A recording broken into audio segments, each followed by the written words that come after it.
या देवी सर्वभूतेषु माँ दुर्गा रूपेण संस्थिता नमस्तस्यै नमस्तस्यै नमस्तस्यै नमो नमः। माँ भगवती जगदम्बा की कृपा सदा आप और आपके समस्त परिवार पर बनी रहे। प्रिय भक्तों, माँ दुर्गा खुद कहती हैं, जिस घर में मंदिर में किसी स्त्री या पुरुष द्वारा दुर्गा सप्तशती का पाठ प्रतिदिन होता है, वहाँ के स्थान को मैं कभी नहीं छोड़ती। दुर्गा सप्तशती पाठ मंत्रों से भी कई गुना फलदायी है। तो आप सभी भक्त अपनी मंगल कामना के लिए, विपत्ति आदि व्याधियों से मुक्ति के लिए, धन संपदा की प्राप्ति के लिए दुर्गा सप्तशती का पाठ रोज करें।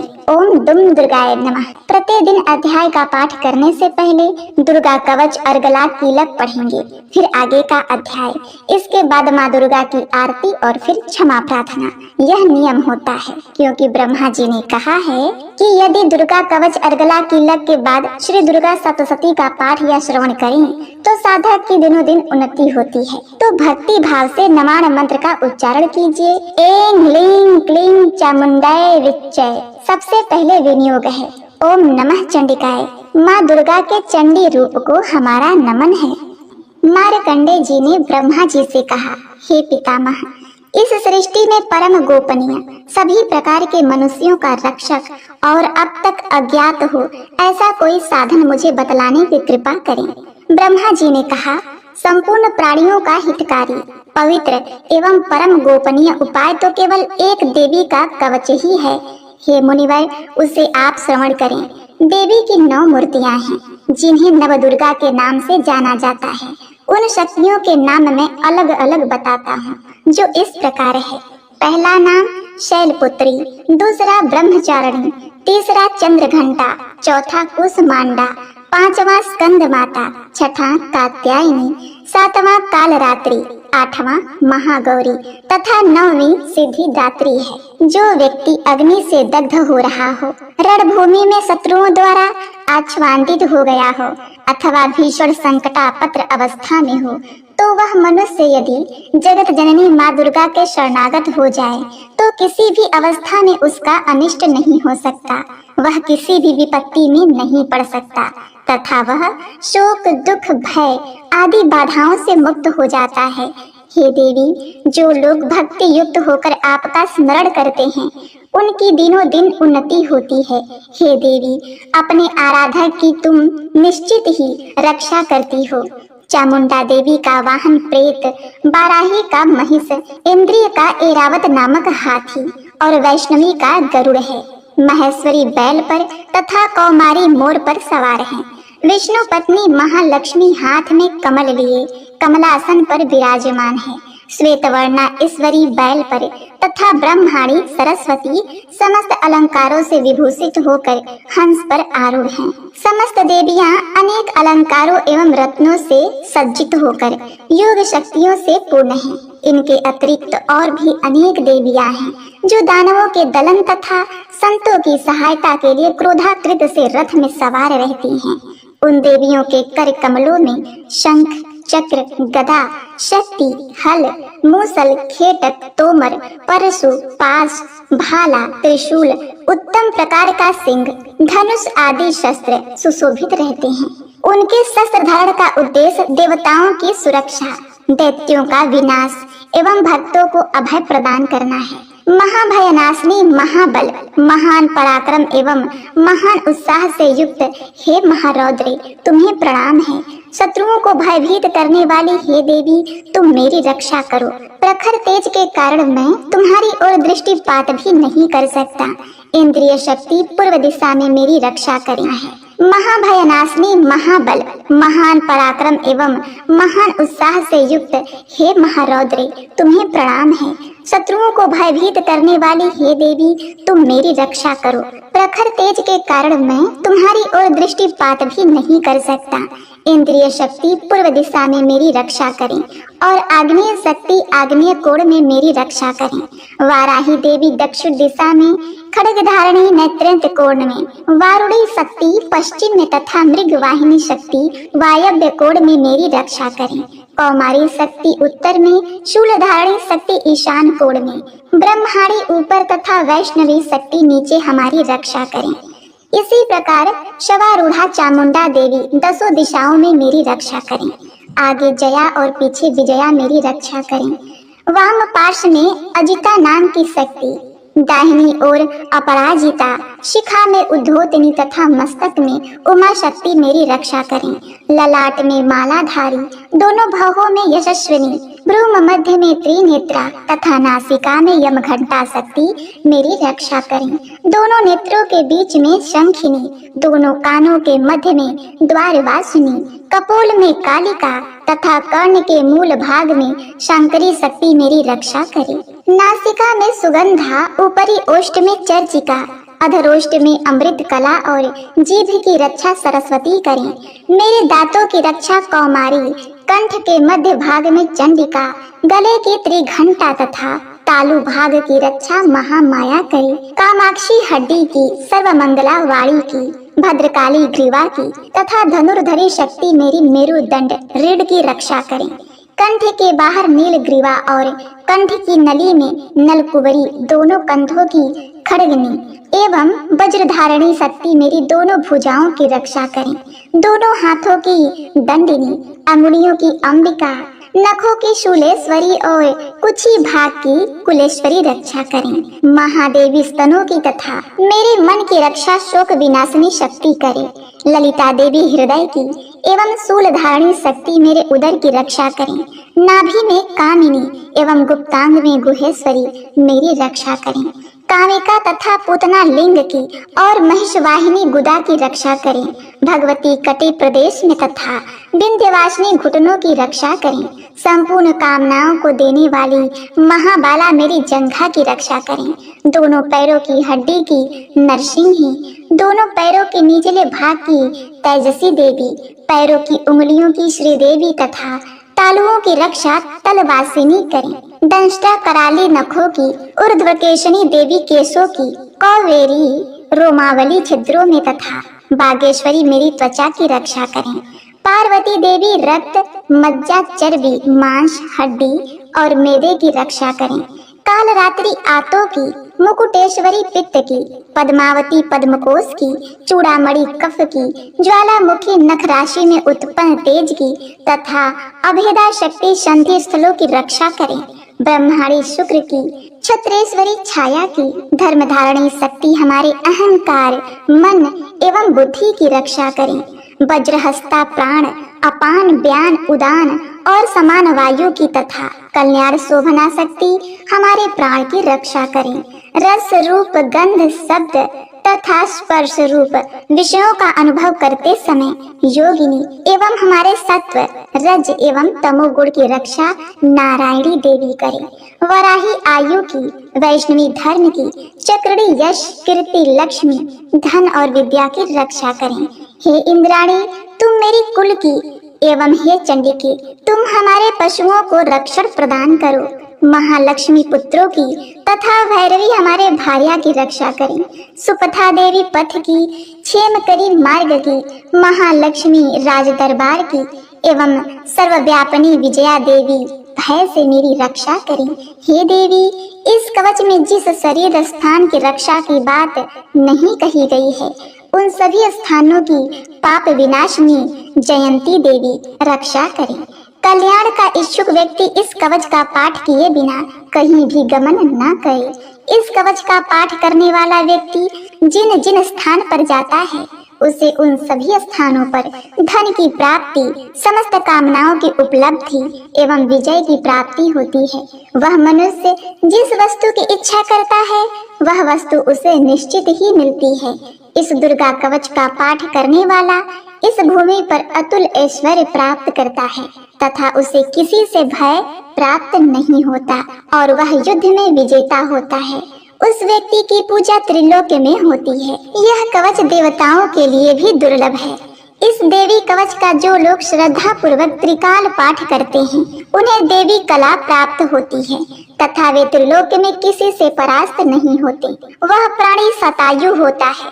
तथा उसकी कभी अकाल मृत्यु नहीं होती। उसके लूता एक प्रकार का रोग जो सिर में खाज के रूप में होता है, विस्फोटक, चेचक आदि समग्र रोग नष्ट हो जाते हैं। उससे स्थावर विष, कनेर, भांग, अफीम आदि तथा जगम विष, सर्प, बिच्छू आदि के दंशन द्वारा उत्पन्न होने वाला विष का प्रभाव नहीं होता। किसी प्रकार के तांत्रिक कर्म, मारण, मोहन, वशीकरण, उच्चाटन, शक्तिकरण उसे व्याप्त नहीं होते।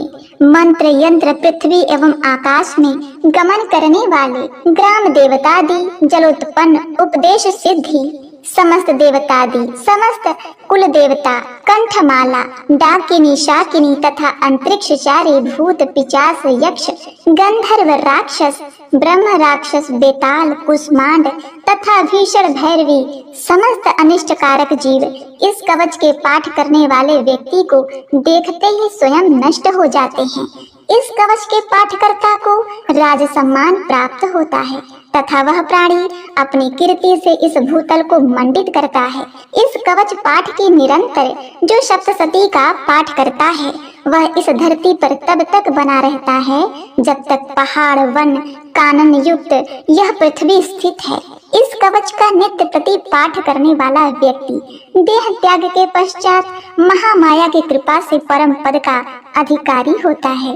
यह शिव सामीप्य को प्राप्त कर आनंद पूर्वक निवास करता है। इस प्रकार देवी कवच समाप्त।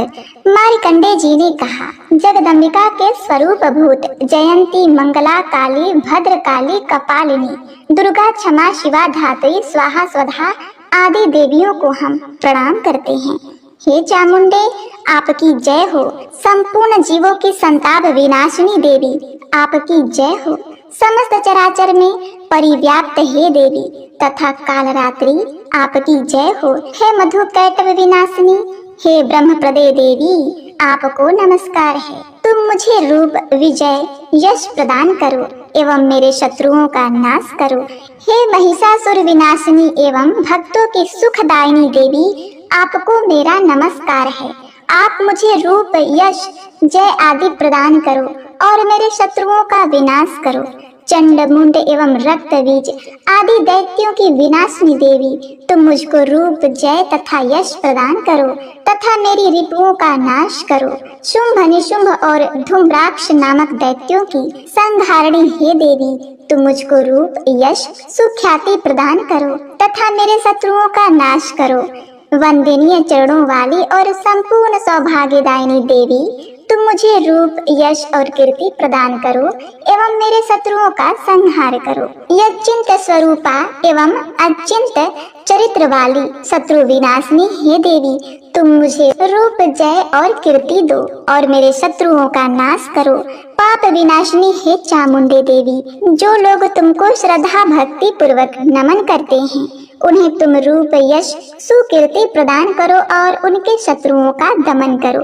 हे व्याधि विनाशिनी चंडिके देवी, जो लोग भक्ति भाव से तुम्हारा अभिनंदन करते हैं, उन्हें रूप, यश और जय प्रदान करो और उनके शत्रुओं का विनाश करो। हे चंडिके, जो लोग भक्ति युक्त होकर तुम्हारा पूजन और नमन करते हैं, उनको तुम रूप, जय और यश दो तथा उनके वैरियों का विनाश करो। हे देवी, तुम मुझे सौभाग्य और आरोग्य लाभ प्रदान करो और मुझको रूप तथा विजय देकर यशस्वी बनाओ तथा मेरे शत्रुओं का दमन करो। हे देवी, मेरे शत्रुओं का संहार करो, मुझे रूप, बल और जय दो। हे देवी, मेरा कल्याण करो, तुम मुझे अतुल संपत्तिशाली करो, रूप दो, जय दो, कीर्ति दो तथा मेरे शत्रुओं का संहार करो। हे अम्बे, देवासुरों के सिररत्न के नमस्कार से तुम्हारे चरण घिसते रहते हैं। हे भगवती, तुम मुझे रूप दो, जय दो, यश दो तथा मेरे शत्रुओं का विनाश करो। हे देवी, तुम अपने भक्त जनों को विद्वान, यशवान और धनवान बनाओ। हे देवी, तुम मुझको रूप, जय, यश प्रदान करो तथा मेरे शत्रुओं का नाश करो। प्रबल दैत्यों के गर्व को चूर करने वाली हे चंडिके, मुझ शरणागत को रूप, जय, यश दो और मेरे शत्रुओं का नाश करो। हे चार भुजाधारिणी, ब्रह्मा द्वारा वंद परमेश्वरी, तुम मुझे रूप, जय, कीर्ति दो और मेरे शत्रुओं का क्षय करो। हे अंबिके, तुम्हारी स्तुति भगवान विष्णु सदैव किया करते हैं। तुम मुझे रूप, जय, यश दो तथा मेरे शत्रुओं का संहार करो। भगवान शिव द्वारा स्तुति की जाने वाली हे परमेश्वरी, तुम मुझे रूप, जय, यश दो और मेरे शत्रुओं का संहार करो। शचीपति देवराज इंद्र के द्वारा शुद्ध भाव से पूजित हे परमेश्वरी, तुम मुझको रूप, जय, कीर्ति दो और मेरे शत्रुओं का संहार करो। अपनी प्रचंड भुजाओं द्वारा दानवों के दर्प को दलन करने वाली हे देवी, तुम मुझको रूप दो, जय दो, कीर्ति दो और मेरे शत्रुओं का नाश करो। अपने भक्तजनों को अत्यंत आनंद प्रवर्धिनी हे अंबिके, तुम मुझे रूप, जय, यश देकर मेरे शत्रुओं का दमन करो। हे देवी, हमारी इच्छा के अनुसार कार्य करने वाली कुलीना सुंदर पत्नी मुझे प्रदान करो, जो संसार सागर से उद्धार करने वाली हो। इस देवी के इस अर्गला स्तोत्र का पाठ कर जो भक्त दुर्गा सप्तशती का पाठ करता है, उसे दुर्गा सप्तशती पाठ करने का संपूर्ण फल प्राप्त होता है तथा भगवती के अनुग्रह से उन्हें प्रचुर धन का लाभ होता है। इस प्रकार अर्गला स्तोत्र समाप्त। मार्कंडेय मुनि ने कहा, जिन आशुतोष भगवान शिव का विशुद्ध ज्ञान ही शरीर रूप है, उनके तीनों नेत्र तीनों वेदों ऋग, यजुर और साम के समान हैं। उन्होंने अपने मस्तक पर अर्ध चंद्र धारण कर रखा है तथा संपूर्ण कल्याण के कारणभूत हैं। ऐसे भगवान शिव की मैं वंदना करता हूँ। यह कीलक सप्तशती पाठकर्ता के लिए सप्तशती मंत्रों के अंगभूत रूप में है। जो लोग इस कीलक का पाठ करते हैं, उनका सदैव मंगल होता है। इस कीलक पाठ से उच्चाटन आदि कर्म सिद्ध होते हैं और इस स्तोत्र के पाठ करने से भगवती दुर्गा उन पर प्रसन्न होती हैं। उच्चाटन आदि कर्मों के सिद्धि तथा भीषण व्याधि विनाश के निमित्त यंत्र, मंत्र, तंत्र आदि कार्यों तथा व्याधि मुक्ति के लिए रसायन आदि औषधियों की आवश्यकता पड़ती है, परंतु इस कीलक के पाठ मात्र से ही बिना तंत्र, मंत्र तथा औषधियों के ही उच्चाटन आदि क्रियाएं संपन्न होती हैं तथा संपूर्ण रोगों का नाश होता है। जहाँ अन्य तंत्रों के जप आदि से जो फल प्राप्त होता है, वही केवल दुर्गा सप्तशती के पाठ मात्र से ही समस्त सिद्धियां उपलब्ध होती हैं। अब आप ही विचार कीजिए कि इन दोनों में कौन सर्वश्रेष्ठ है। इस शंका रूपी प्रश्न के समाधान में भगवान शंकर ने दुर्गा सप्तशती को ही बताया है कि यही दुर्गा सप्तशती सर्वोत्तम फलदायक है। दुर्गा सप्तशती के पाठ मात्र से ही पाठक के पुण्य की अक्षय वृद्धि होती है। ऐसा कहकर भगवान शंकर ने दुर्गा सप्तशती को गुप्त रखा, अर्थात सप्तशती के समस्त मंत्रों को कीलक कर दिया। जो व्यक्ति कृष्ण पक्ष की चतुर्दशी या अष्टमी को स्थिर चित्त से दुर्गा सप्तशती का पाठ करता है, उसका निसंदेह रूप से मंगल होता है। जो लोग अपना संपूर्ण द्रव्य दुर्गा देवी को अर्पित कर प्रसाद रूप में उस धन का उपयोग करते हैं, भगवती निश्चित ही उन लोगों पर प्रसन्न होती हैं, क्योंकि सप्तशती के फल को शिव जी ने कीलक कर रखा है। जो लोग पहले कीलक पाठ करके तत्पश्चात सप्तशती का पाठ करते हैं, वे अंत काल में सिद्ध देवी के पार्षद और गंधर्व योनि को प्राप्त होते हैं। सर्वत्र भ्रमण करते रहने पर भी उन्हें कभी किसी प्रकार का भय नहीं होता, उनकी अकाल मृत्यु भी नहीं होती तथा अंत में वे मोक्ष पद के अधिकारी होते हैं। इस कीलक को समझकर तथा उसका परिहार करने के पश्चात ही दुर्गा सप्तशती का पाठ करना उचित है। इस कीलक के रहस्य को न जानकर जो व्यक्ति सप्तशती का पाठ करता है, उसका अनिष्ट होता है। भगवती के कृपा से ही नारियों को सौभाग्य और संतान सुख की प्राप्ति होती है। इस हेतु इस सप्तशती का पाठ करना आवश्यक है। इस स्तोत्र का पाठ मंद स्वर में करने से संपूर्ण सिद्धियों की प्राप्ति होती है। एतएव सर्वप्रथम कीलक का पाठ करके ही सप्तशती का पाठ करना उचित है। जिस भगवती के कृपा कटाक्ष से मनुष्य को ऐश्वर्य, सौभाग्य, आरोग्य, संपत्ति, शत्रु विनाश एवं निर्वाण पद की प्राप्ति होती है, उस महिमामयी भगवती दुर्गा की स्तुति प्राणी क्यों नहीं करते। इति ही कीलक स्तोत्र समाप्त। श्री दुर्गा सप्तशती का 12वां अध्याय। देवी के चरित्रों के पाठ का महात्मा। देवी बोली, हे देवताओं, जो पुरुष इन स्त्रोतों द्वारा एकाग्रचित होकर मेरी स्तुति करेगा, उसके संपूर्ण कष्टों को निसंदेह हर लूंगी। मधु कैटभ के नाश, महिषासुर के वध और शुंभ तथा निशुंभ के वध की जो मनुष्य कथा कहेंगे, मेरे महात्म को अष्टमी, चतुर्दशी एवं नवमी के दिन एकाग्रचित से भक्ति पूर्वक सुनेंगे, उनको कभी कोई पाप न रहेगा। पाप से उत्पन्न हुए विपत्ति भी उनको न सताएगी। उनके घर में दरिद्रता न होगी और न उनको परिजनों का विछोह होगा। उनको किसी प्रकार का भय न होगा। इसलिए प्रत्येक मनुष्य को भक्ति पूर्वक मेरे इस कल्याणकारक महात्म को सदा पढ़ना और सुनना चाहिए। मेरा यह महात्म महामारी से उत्पन्न हुए संपूर्ण उपद्रवों को एवं 3 प्रकार के उत्पातों को शांत कर देता है। जिस घर व मंदिर में या किसी स्थान पर मेरा यह स्तोत्र विधि पूर्वक पढ़ा जाता है, उस स्थान का मैं कभी भी त्याग नहीं करती और वहाँ सदा ही मेरा निवास रहता है। बलिदान, पूजा, होम तथा महोत्सव में मेरा यह चरित्र उच्चारण करना तथा सुनना चाहिए। ऐसा हवन या पूजन मनुष्य जानकर या बिना जाने करे, मैं उसे तुरंत ग्रहण कर लेती हूँ। और शरद काल में प्रत्येक वर्ष जो महापूजा की जाती है, उसमें मनुष्य भक्ति पूर्वक मेरा यह महात्मा सुनकर सब विपत्तियों से छूट जाता है और धन धान्य तथा पुत्र आदि से संपन्न हो जाता है। और मेरे इस महात्मा व कथाओं इत्यादि को सुनकर मनुष्य निर्भय हो जाता है और महात्मा के श्रवण करने वालों के शत्रु नष्ट हो जाते हैं तथा कल्याण की प्राप्ति होती है। उनका कुल आनंदित होता है, सब कष्ट शांत हो जाते हैं तथा भयंकर स्वप्न दिखाई देना तथा घरेलू दुख इत्यादि सब मिट जाते हैं। बाल ग्रहों में ग्रसित बालकों के लिए यह मेरा महात्मा परम शांति देने वाला है। मनुष्यों में फूट पड़ने पर यह भली भांति मित्रता करवाने वाला है। मेरा यह महात्मा मनुष्यों को मेरी जैसी सामर्थ्य की प्राप्ति करवाने वाला है। पशु, पुष्प, अर्घ, धूप, गंध, दीपक इत्यादि सामग्रियों द्वारा पूजन करने से, ब्राह्मण को भोजन करा के, हवन करके, प्रतिदिन अभिषेक करके, नाना प्रकार के भोगों को अर्पण करके और प्रत्येक वर्ष दान इत्यादि करके जो मेरी आराधना की जाती है और उससे मैं जैसी प्रसन्न हो जाती हूँ, वैसी प्रसन्न मैं इस चरित्र के सुनने से हो जाती हूँ। यह महात्मा श्रवण करने पर पापों को हर लेता है तथा आरोग्य प्रदान करता है। मेरे प्रादुर्भाव का कीर्तन दुष्ट प्राणियों से रक्षा करने वाला है, युद्ध में दुष्ट दैत्यों का संहार करने वाला है। इसके सुनने से मनुष्य को शत्रुओं का भय नहीं रहता।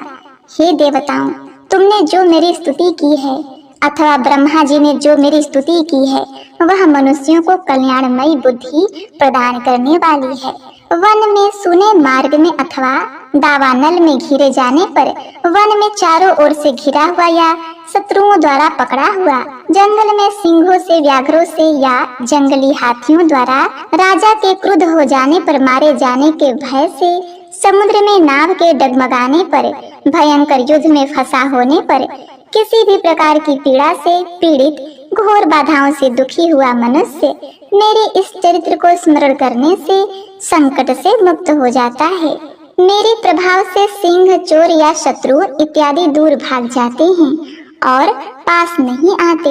महर्षियों ने कहा, प्रचंड पराक्रम वाली भगवती चंडिका यूं कहने के पश्चात सब देवताओं के देखते ही देखते अंतर ध्यान हो गईं और संपूर्ण देवता अपने शत्रुओं के मारे जाने पर पहले की तरह यज्ञ भाग का उपभोग करने लगे और उनको अपने अधिकार फिर से प्राप्त हो गए तथा युद्ध में देवताओं के शत्रुओं शुंभ व निशुंभ के देवी के हाथों मारे जाने पर बाकी बचे हुए राक्षस पाताल को चले गए। इस प्रकार भगवती अंबिका नित्य होती हुई भी बार बार प्रकट होकर इस जगत का कल्याण करती हैं, इसको मोहित करती हैं, जन्म देती हैं और प्रार्थना करने पर समृद्धि प्रदान करती हैं। हे राजन, भगवती ही महाप्रलय के समय महामारी का रूप धारण करती हैं और वही संपूर्ण ब्रह्मांड में व्याप्त हैं और वही भगवती समय समय पर महाकाली तथा महामारी का रूप बनाती हैं और स्वयं अजन्मा होते हुए भी सृष्टि के रूप में प्रकट होती हैं। वह सनातनी देवी प्राणियों का पालन करती हैं और वही मनुष्य के अभ्युदय के समय घर में लक्ष्मी का रूप बनाकर स्थित हो जाती हैं तथा अभाव के समय दरिद्रता बनकर विनाश का कारण बन जाती हैं। पुष्प, धूप और गंध आदि से पूजन करके उनकी स्तुति करने से वह धन एवं पुत्र देती हैं और धर्म में शुभ बुद्धि प्रदान करती हैं। तो प्रिय भक्तों, इस प्रकार से श्री दुर्गा सप्तशती का 12वां अध्याय समाप्त हुआ। अब आप सुनिए श्री दुर्गा सप्तशती का 13वां अध्याय। राजा सुरथ और वैश्य को देवी का वरदान। महर्षि मेधा ने कहा, हे राजन, इस प्रकार देवी के उत्तम महात्म का वर्णन मैंने तुमको सुनाया। जगत को धारण करने वाली इस देवी का ऐसा ही प्रभाव है। वही देवी ज्ञान को देने वाली है और भगवान विष्णु की इस माया के प्रभाव से तुम और यह वैश्य तथा और अन्य विवेकी जन मोहित होते हैं और भविष्य में मोहित होंगे। हे राजन, तुम इसी परमेश्वरी की शरण में जाओ।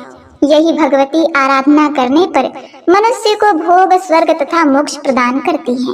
मार्कंडे ऋषि ने कहा, महर्षि मेधा की यह बात सुनकर राजा सुरथ ने उन उग्र व्रत वाले ऋषि को प्रणाम किया और राज्य के छीन जाने के कारण उसके मन में अत्यंत ग्लानि हुई और वह राजा तथा वैश्य तपस्या के लिए वन को चले गए। नदी के तट पर आसन लगाकर भगवती के दर्शनों के लिए तपस्या करने लगे। दोनों ने नदी के तट पर देवी की मूर्ति बनाई। पुष्प, धूप, दीप तथा हवन द्वारा उनका पूजन करने लगे। पहले उन्होंने आहार को कम कर दिया, फिर बिल्कुल निराहार रहकर भगवती में मन लगाकर एकाग्रता पूर्वक उनकी आराधना करने लगे। वह दोनों अपने शरीर के रक्त से देवी को बलि देते हुए 3 वर्ष तक लगातार भगवती की आराधना करते रहे। 3 वर्ष के पश्चात जगत का पालन करने वाली चंडिका ने उनको प्रत्यक्ष दर्शन देकर कहा। देवी बोली, हे राजन, तुम अपने कुल को प्रसन्न करने वाले वैश्य, तुम जिस वर की इच्छा चाहते हो वह मुझसे मांगो। वह वर मैं तुमको दूंगी, क्योंकि मैं तुम पर अत्यंत प्रसन्न हूँ। यह सुन राजा ने अगले जन्म में नष्ट न होने वाला अखंड राज्य और इस जन्म में बलपूर्वक अपने शत्रुओं को नष्ट करने के पश्चात अपना पुनः राज्य प्राप्त करने के लिए भगवती से वरदान मांगा। और वैश्य ने भी, जिसका चित्त संसार की ओर से विरक्त हो चुका था, भगवती से अपनी ममता तथा अहंकार रूप आसक्ति को नष्ट कर देने वाले ज्ञान को देने के लिए कहा। देवी ने कहा, हे राजन, तुम शीघ्र ही अपने शत्रुओं को मारकर पुनः अपना राज्य प्राप्त कर लोगे।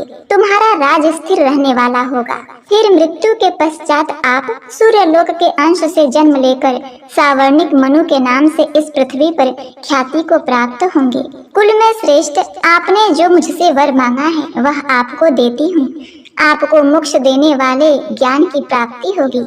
मार्कंडे जी कहते हैं, इस प्रकार उन दोनों को मनोवांछित वर प्रदान कर तथा अपनी स्तुति सुनकर भगवती अंतर ध्यान हो गई। और इस प्रकार क्षत्रियों में श्रेष्ठ वह राजा सुरथ भगवान सूर्य देव से जन्म लेकर इस पृथ्वी पर सावर्णिक मनु के नाम से विख्यात हुए। श्री सप्तशती देवी महात्म संपूर्ण। प्रिय भक्तों, इस प्रकार से श्री दुर्गा सप्तशती का यह 13वां अध्याय संपूर्ण हुआ। अब आप माता रानी की आरती, फिर उसके बाद क्षमा प्रार्थना का श्रवण करिए। जय अम्बे गौरी मैया, जय श्यामा गौरी, तुमको निस दिन ध्यावत हरि ब्रह्मा शिवरी। ओम जय अम्बे गौरी, मांग सिंदूर विराजत, टीको मृग मद को, उज्ज्वल से दो नैना चंद्र वदननी को। ओम जय अम्बे गौरी, कनक समान कलेवर रक्तांबर राजे, रक्त पुष्प गलमाला कंठन पर साजे। ओम जय अम्बे गौरी, के हरि वाहन राजत, खड़ग खपर धारी, सुर नर मुनि जन सेवत तिनके दुख हारी। ओम जय अम्बे गौरी। कानन कुंडल शोभित नासाग्रे मोती। कोटि चंद्र दिवाकर राजत समज्योति। ओम जय अम्बे गौरी। शुंभ निशुंभ विदारे महिषासुर घाती। धूम्र विलोचन नैना निशिदिन मदमाती। ओम जय अम्बे गौरी। चंड मुंड संहारे शौरिक बिजहारे। मधुकैटभ दो मारे सुर भयहीन करे। ओम जय अम्बे गौरी। ब्रह्माणी रुद्राणी तुम कमला रानी। आगम निगम बखानी तुम शिव पटरानी। ओम जय अम्बे गौरी। 64 योगिनी मंगल गावे नित्य करत भैरू। बाजत ताल मृदंगा अरु बाजत डमरू। ओम जय अम्बे गौरी। तुम ही जग की माता तुम ही हो भरता। भक्तन की दुख हरता सुख संपत्ति करता। ओम जय अम्बे गौरी। भुजाचार अति शोभित खड़ग खपरधारी। मन वांछित फल पावत सेवत नर नारी। ओम जय अम्बे गौरी। कंचन थाल विराजत अगर कपूर बाती। श्रीमाल के तू मेरा जत कोटि रतन ज्योति। ओम जय अम्बे गौरी। अम्बे जी की आरती जो कोई नर गावे। कहत शिवानंद स्वामी सुख संपत्ति पावे। ओम जय अम्बे गौरी। ओम जय अम्बे गौरी। मैया जय श्यामा गौरी। तुमको निश दिन ध्यावत हरि ब्रह्मा शिवरी। ओम जय अम्बे गौरी। प्रिय भक्तों, अब माता की आरती करने के बाद क्षमा प्रार्थना जरूर करनी चाहिए। तो दोनों हाथ जोड़कर माँ से क्षमा प्रार्थना करते हैं। हे परमेश्वरी, मेरे द्वारा दिन रात बहुत से अपराध होते रहते हैं। मुझे अपना दास समझकर मेरे उन अपराधों को आप कृपा पूर्वक क्षमा कर दें। हे परमेश्वरी, मैं आवाहन करना नहीं जानती, विसर्जन करना भी नहीं जानती तथा पूजा करने का ढंग भी नहीं जानती। हे माँ, मुझे क्षमा करिए। हे देवी सुरेश्वरी, मैंने जो मंत्रहीन अर्थात ना मंत्रों को जानती हूँ, ना क्रियाहीन अर्थात ना क्रियाओं को जानती हूँ और भक्तिहीन अर्थात ना भक्ति के प्रकार जानती हूँ, तो मैंने जो मंत्रहीन क्रियाहीन और भक्तिहीन पूजन किया है वह सब आपकी कृपा से पूरे हो। सैकड़ों अपराध करने के बाद भी जो आपकी शरण में आके जगदम्ब कहकर पुकारता है उसे वह गति प्रदान होती है जो ब्रह्मा आदि देवताओं के लिए भी पाना आसान नहीं है। हे जगदम्बिके, मैं अपराधी हूँ किंतु आपकी शरण में आई हूँ। इस समय दया का पात्र हूँ, आप जैसा चाहें वैसा करें। हे देवी परमेश्वरी, अज्ञानवश भूल से या बुद्धि भ्रष्ट होने के कारण मैंने जो भी शून्यता या अधिकता कर दी है वो सब क्षमा करें और प्रसन्न हो। हे सच्चिदानंद स्वरूपा परमेश्वरी, जगत माता कामेश्वरी, आप प्रेम पूर्वक मेरी यह पूजा स्वीकार करें और मुझ पर प्रसन्न रहें। हे देवी सुरेश्वरी, आप गोपनीय से भी गोपनीय वस्तु की रक्षा करने वाली हैं। मेरे निवेदन किए हुए इस जप को ग्रहण करिए। आपकी कृपा से मुझे सिद्धि की प्राप्ति हो। इस प्रकार क्षमा प्रार्थना मंत्र के पाठ से दुर्गा माता आपके जाने अनजाने में किए हुए सारे अपराधों को क्षमा करेंगी और उनकी कृपा सदैव आपके ऊपर बनी रहेगी।